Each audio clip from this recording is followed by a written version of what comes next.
10 minus 7 gives us 3.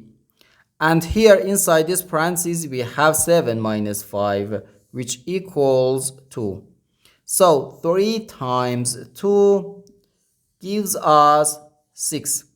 But this answer is not correct because according to the order of operations, first we have to do parentheses, then exponents, then multiplication or division, and finally addition or subtraction.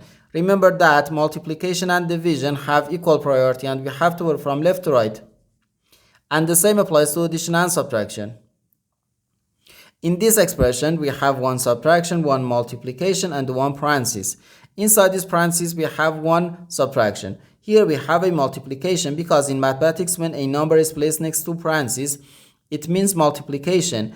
And we usually don't write the multiplication sign for brevity. Okay, so according to the PEMDAS, first we have to do this parenthesis, then this multiplication, and finally this subtraction. If we do this subtraction before this multiplication or this parenthesis, it is wrong.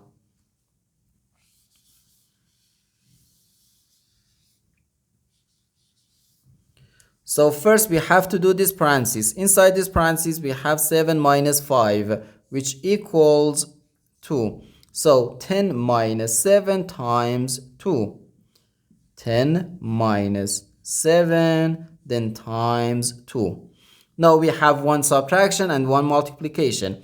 According to the PEMDAS, multiplication has higher priority than subtraction because multiplication comes before subtraction. So here, first we have to do this multiplication. 7 times 2 gives us 14. So 10 minus 14, which equals negative 4. And this is our final answer to this problem. The correct answer is negative 4.